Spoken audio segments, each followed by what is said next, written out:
First and foremost, I want to tell you guys, you are so amazing. You are amazing to be here and to be unbridled, you know, to let your passions flow and to have the support of your family and community is priceless. So I want to acknowledge UNESCO for putting this together and all of the sponsors, my daughter, your daughter, and all the participators that came together today. Now we have a keynote today. Now I know you've heard a lot of adults speaking today, wonderful adults, and acknowledge Prince Adekoya, who has the organization My Daughter, Your Daughter. You're welcome. Yes, he's I just want to interrupt. Do you guys mind? No. Thank you. I just answered. Oh, I'm sorry. Can I take that back? I just want to interrupt her. Can I go ahead? Yes. Thank you. Before she proceeds, I also like to acknowledge someone that's not missed today, and she can just take over from there. They've been very wonderful, phenomenal, doing great things in the community, and stood by us, stood by our kids, stood by any good thing around the community. And they are an NGO organization, which are very, very close to the United Nations. So they are called the Committee on Children's Rights at the United Nations. Please help me to welcome their representative and acknowledge with a big round of applause, Miss Teresa Fox-Blair, please. Could you stand, please? Thank you. Thank you for being here today. We thank you. We thank you for your partnership. So again, thank you, Prince Adekoya. Again, Prince Adekoya, you'll see his bio in the program as well. He has the organization My Daughter, Your Daughter, and this panel is very daughter-heavy because it's a commitment to uplifting our young people. So I just again want to acknowledge you young people for being here today. You've heard some adults speaking. I know everybody is like, wait, we want to hear from the young people, right? Do you?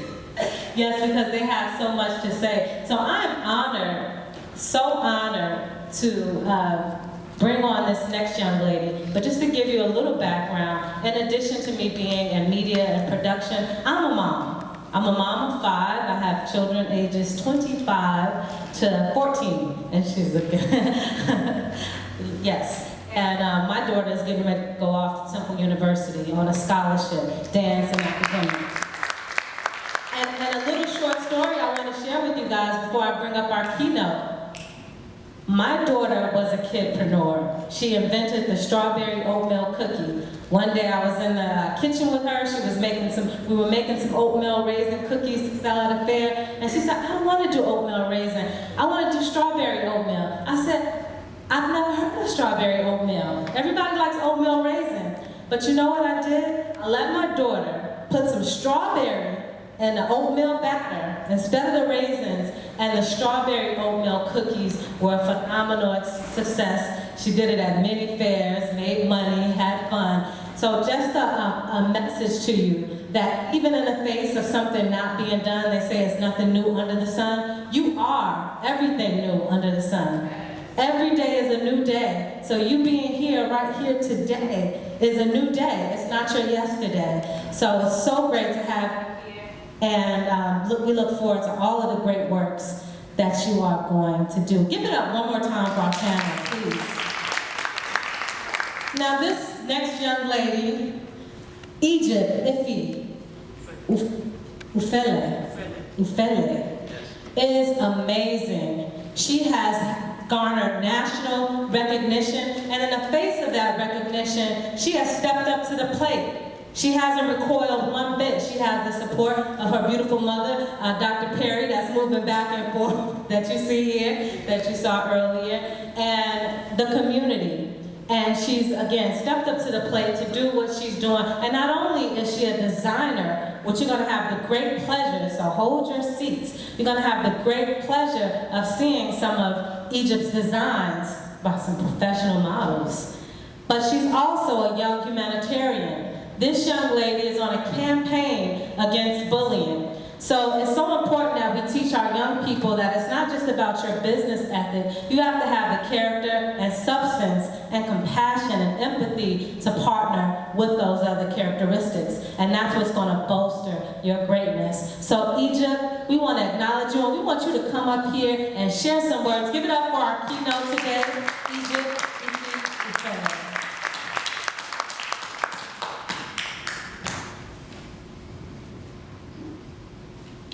Hi everybody, my name is Mdyd, and I own my own two businesses, Chubby Ride and Bully Chasers. And I go around to the different schools and I present my fashion line. And I tell the kids what they should be doing if they see someone being bullied or if they're being bullied. And nowadays in schools, if you tell on somebody, you're known as a snitch, but that's not always the case. Because if you're being bullied or someone's trying to physically harm you, then you should always tell somebody, because it can lead to something bigger than what it already is. And I've been bullied myself and it brought down my self-esteem. For a long time, I've been bullied for 2 years. And I finally told my mom and we did something about it. So we had an assembly in my school. And we tell the kids what they should do if they see someone being bullied. And yeah, that's basically what I do.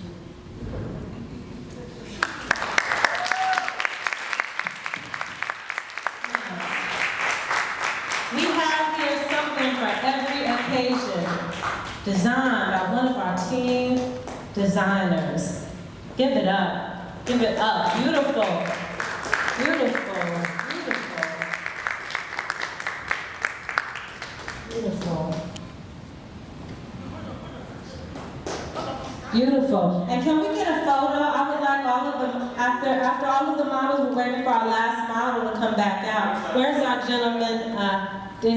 He's gone? Okay. Can we get a picture with Egypt and the factions really quickly? Thank you. How many of you moms here are very encouraging to your kids? How many of you? Wow, I didn't see no hand down, all hands up. Please give it up for them. And how many of you reward them when they are doing right? Give it up for them again. How many of you chastise them when they are wrong? Really? Give it up for them again. And finally, how many of you have tried or will try to impose your will on them? Please give it up for them. Thank you so much, man. We really enjoy you guys and we appreciate you. And before they go, can we just have a quick photo up with them before they get up? And we will get our next speaker on the... There's a speaker. I don't know how many of you know Miles Monroe of Blessed Memories. He has a beautiful saying that resonates with me, which is, the grave is the wealthiest place on earth. Can anybody tell me why? Why? Because people don't follow their dreams. They die full of them. Absolutely. And so he says die empty, meaning do as much as you can while you're still alive. Exactly. A lot of people decide not to use their talents, but rather they hold back because of fear. So a lot of people die with untapped abilities, untapped talents, untapped skills. You know, dreams that they would have explored, but because of fear, false evidence appearing real, they decide not to jump. They decide to keep using that word, but. But today, we're going to kill but. But is going to have a burial today. We're going to do a ceremony for him today because, you know, no more buts. But is not going to hold us back. But is going to go where he's supposed to be and stay there. Because for you all have a dream and you're living out your dream. Tell me how you feel doing that. Tell me, one word. Now that you're carrying out dream, you're doing what, you're changing lives. Tell me. Amazing. Please give him a round of applause. Absolutely. That's the way you should feel. That's the way you're feeling, and that's the way you're making other people feel. So I want to let you know, as Egypt, I read about you on the internet, and a lot of things that moms have said here and everybody has said resonates with what I'm going to tell you right now. Don't let anyone tell you that you can't do something. When they tell you that, you know what? Analyze that advice. But if you think it is something that will be of benefit to you and to other people, I want to encourage you, go after your dreams. If Egypt had, decided not to, if mom had told her, no, I don't think you can do that. No, you should go to school and read. And then when you come back from when you graduate, you get a job. You won't be sitting here right now. You all will not be sitting here right now. Another thing you have to take away from this session is, don't let someone define you by your circumstance. Those of you that were bullied, those that were bullying you, where are they today? Are they here? No. Did they get a standing ovation? No. Did anybody clap for them? Don't ever give up because someone sees you as fat, ugly, black, white. It does not matter. What matters is what is in here. It's absolutely what is in here that matters. So you know who you are, and you stay put, and you go ahead with what it is that you think is right. Go ahead to fulfill your dream. Go ahead and continue to use your talents to be a blessing to the world, because that's what it's all about. A lot of people ask themselves this question, and I'm sure all of us here have asked ourselves that question at one point or the other. What's my purpose in life? And I had an aha moment recently, and what the Spirit of God revealed to me was that we all have one purpose in this life, and that is to serve. But we serve in different capacities. We serve as teachers, we serve as doctors, we serve as fashion designers, we serve as children, we serve as mothers.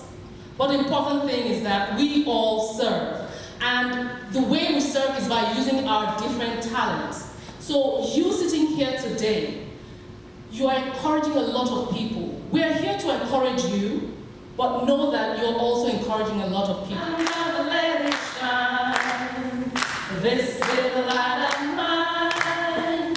I'm gonna let it shine, let it shine, let it shine, let it shine. Ooh, this little light of mine.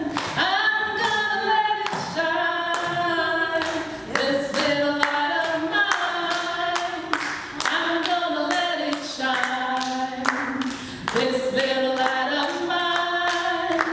I'm gonna let it shine, let it shine, let it shine, let it shine. What does this catch them when young? What does it mean for me and for you? I think the best place to start is when you're young. I just want to tell this story, then I'll finish here. When I was young, I think I was, how old are you? How old are you? 10. So I was about 13, and I started a youth television program, the first in my native hometown, Guyana. And I started this television program with some friends. And we worked hard to get it aired for free, because we couldn't afford to get it aired. So we got it aired once a month. And what we did, we interviewed different peoples in different settings. And it led me to a school that I didn't know existed. And this was a school primarily of boys. And they were put way down in the back of an area in the city. I didn't even know that area existed, and I lived in the city. And these boys were, they were like cast away. They fought every minute. It was like a special ed school, but we didn't call it special education in those days.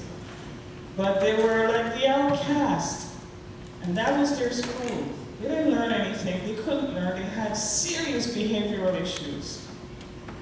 I remembered how that made me feel, because I was growing up in a nice home, and here were these boys. They slept there. They were considered juvenile delinquents. They were in the school setting, and it was unsettling, just painful. They were my age, but they couldn't behave like me, and it bothered me. So when I became an adult, I went back to that school and volunteered for 1 month. And it was very much the same. But I understood better as an adult why it hurt me so much to see these guys. I understood then that they had mental health disorders and things that people didn't know how to deal with, and so they were cast away. They were left to be, eventually they're going to the adult prison system, and that's the end of their lives. And I remembered I wanted to tell these guys that you have a future. I wanted to tell them so badly, yes, you can become, you can fulfill that dream inside your heart. I know that it's a horrible situation, it's very horrible, but I wanted to tell them so badly. And so every day for that month, I told them about how good they were, even though they were terrible. It was really bad. But I kept telling them, and I thought at the end of the month, maybe it was a waste of time. It was the behavior issues weren't attended to, and I thought maybe it was a waste of time. But when I was leaving, the head teacher, the principal gathered everyone in the auditorium, and she asked me to give just a 1-minute speech, and I did. And they started crying. I'd never seen these boys express any emotions like that.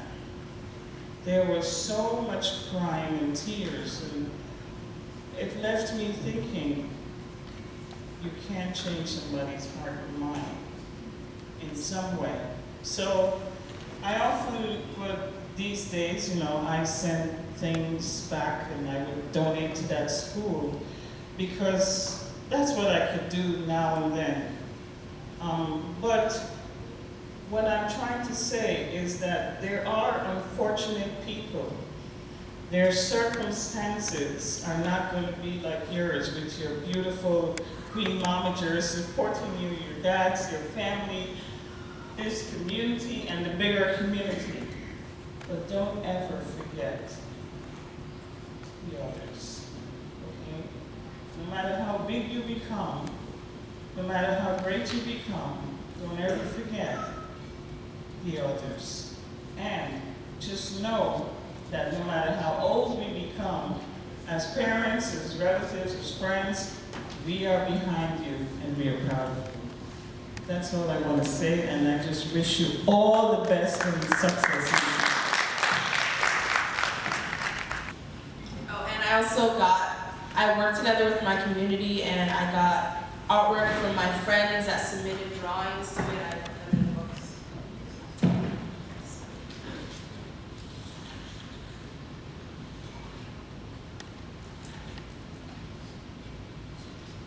So this was one I wrote about Brooklyn. It's called Stereotypes. Brooklyn is not just a borough of broken dreams, thugs, gangs, fear, high school dropouts, and gunshots. It is a borough of family, of safety, close-knit communities, crackheads who point you to the G train, strangers who buy you a bus ticket.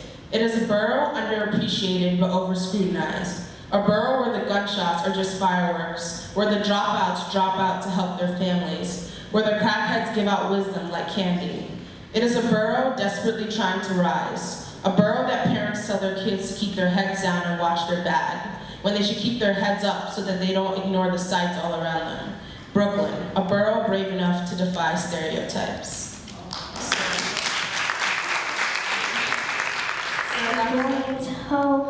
Going places and tell people why should you drink water. You can get diabetes and all that stuff. You get that? Like you said, they can get diabetes. I want them to know that if you get diabetes, then you could die from different things if you don't drink enough water. And that will make them think, oh, I need to drink more water so I can be healthy and I don't need to get diabetes. Yeah, pretty much know what I do now. And sometimes at school people call me the Bobra. And I like being called a name, but I just don't like being called names. So, but I do love making accessories and it's really fun. Sometimes I might get burned with the glue gun, or sometimes my sewing machine might explode and thread might pop out, but that's all a part of learning. So that's why I enjoy having to make accessories, because I can learn more every time I do it.